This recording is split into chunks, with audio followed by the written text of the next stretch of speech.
Hola, el currículum y las teorías curriculares son un tema fundamental en el quehacer de la formación docente. Pero, ¿qué es el currículum? El currículum es un concepto que tiene una tradición tan extensa que terminaríamos por hablar muchos asuntos en este vídeo, pero acotemos que el currículum es una selección cultural de contenidos. Regularmente, cuando nosotros pensamos en el currículum, pensamos en documentación, papelerías, archivos. Por tanto, nuestra idea central es simplemente quedar completamente enmarañados en un montón de papeles. Pero, ¿cómo entender el currículum? El currículum, dice el profesor Francisco Beltrán Llavador, que debe ser entendido más como un proceso que como un objeto, porque en términos de proceso nos permitirá reflexionar sobre toda la serie de agentes de decisión curricular y de personas que intervienen en él, además de las instancias de ello. El currículum es un concepto que inicia en 1633 en la Universidad de Glasgow para aludir el plan de estudios. Precisamente por ello es que tradicionalmente aludimos currículum con plan de estudios. Pero nuestra idea, apalancados en un autor como José Gimeno Sacristán, es entender el currículum como una selección cultural de contenidos, además de los aportes de Lawrence Steinhaus, pero ya lo veremos en un momento. El currículum, esa selección cultural de contenidos, es decir, todos esos conocimientos que seleccionamos para nuestros estudiantes, se ha desarrollado fundamentalmente en 4 etapas. La primera etapa del 20 al 50, del 60 al 75, del 75 al 90 y desde 1990 hasta la actualidad. Veamos, de momento, una a una de ellas de manera muy rápida. La primera etapa, que pudiéramos entenderla como los modelos de planificación racional, fue desarrollada por Franklin Bobbitt y Ralph Tiller. Ellos entendieron el currículum como un instrumento de documento para generar unas estrategias centralizadas. Los Estados Unidos de Norteamérica, por aquel entonces, en el primer periodo del siglo XX, desarrollaron un proyecto de convertirse en una potencia industrial. Por tanto, fue tal el impacto de entender la efectividad del quehacer industrial que trasladaron esas nociones al quehacer de la escuela, configurando todo un ejercicio de eficacia y eficiencia en el quehacer escolar, en dicha selección de contenidos y en pro de una idea de ciudadano que tenían ya muy definida. Esa traslación de las nociones de industria a la escuela terminaron entendiendo al maestro como un obrero y al estudiante como el producto.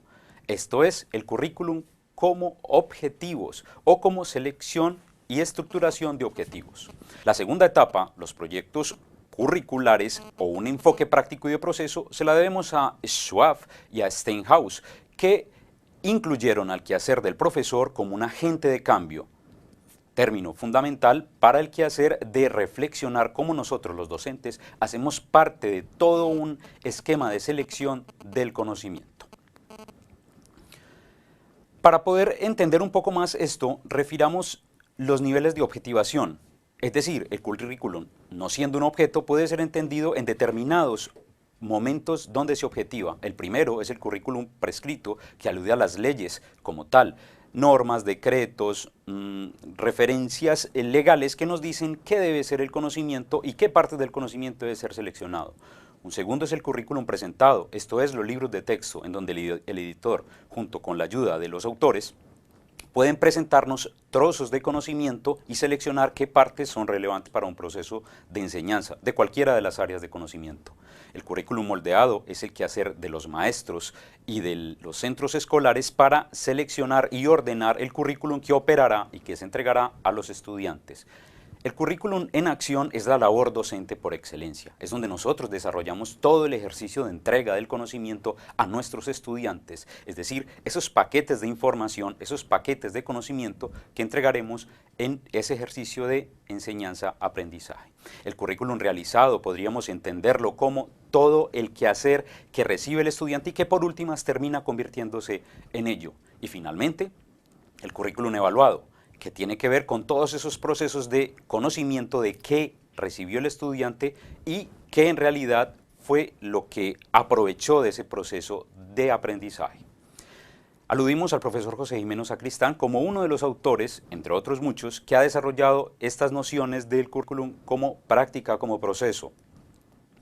Ya para la tercera etapa, acotamos a otros dos autores, al profesor William Painar y a Michael Apple, quien han trabajado el currículum como campo de estudio y el currículum como toma de conciencia crítica, esto es, toda la reconceptualización y la teoría crítica.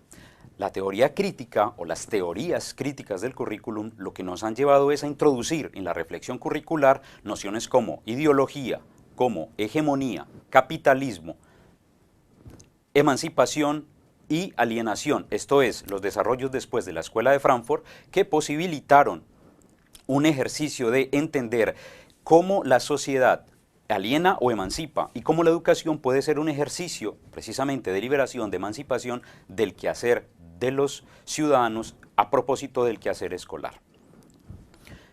Uno de los ejemplos que ayudaron a desarrollar las teorías críticas, entre otros muchos, pero hoy por asuntos de tiempo hablaremos solamente de esto, es el currículum oculto, que alude que aparte de un currículum que es oficial y que además sabemos que está, existe una parte de esos conocimientos que no se ven, es el currículum oculto. Pudiéramos referir como autores que desarrollan estos el profesor Philip Jackson y al profesor Surso Torres en España. El currículum oculto ha sido una teoría que ha venido desarrollándose tratando de mostrarnos que tras bambalinas existen un montón de intencionalidades de prácticas escolares que nos entregan determinados conocimientos. La tercera etapa, la cuarta mejor, pudiéramos referir que son las teorías poscríticas del currículum. Estas introducen unas nociones muy fundamentales para el quehacer de la reflexión curricular, que son la identidad, el género, la subjetividad y las teorías del lenguaje. Aquí básicamente referiremos que las nociones como posmodernismo, postestructuralismo y los estudios culturales ayudaron a profundizar aún más en todo este ejercicio de reflexión sobre el quehacer de las teorías críticas, posibilitando el desarrollo de las relaciones de género y feminismo. Todo lo que tiene que ver con las narrativas étnicas, raciales, la preocupación precisamente por la etnia y cómo en los ejercicios escolares se transmiten todo un despliegue de nociones, tanto de género como de etnia como tal. Las teorías que aluden a las nociones queer en el currículum tienen una reflexión y una profundización desde esos reclamos y esos quehaceres de la discusión del género en la contemporaneidad y en el quehacer escolar.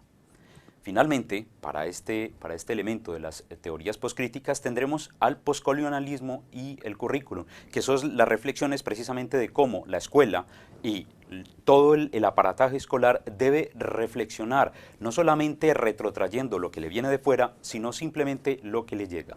Ya para ir terminando, hablaremos básicamente del texto Espacios de Identidad, en el cual nos hemos apoyado mucho para desarrollar esta breve presentación. Además de reflexionar históricamente lo que ha acontecido con el quehacer curricular, el profesor Tomás Tadeu da Silva nos refiere que el currículum es un espacio de identidad, es una carta en la cual nosotros seleccionamos un documento, una serie de conocimientos, y esos conocimientos terminan siendo lo que nosotros somos. Para pensar en el currículum, pensemos en todos esos paquetes de conocimiento que nos fueron entregados a lo largo de nuestro ejercicio profesional y escolar. Nosotros somos lo que el currículum hizo de nosotros. Muchas gracias.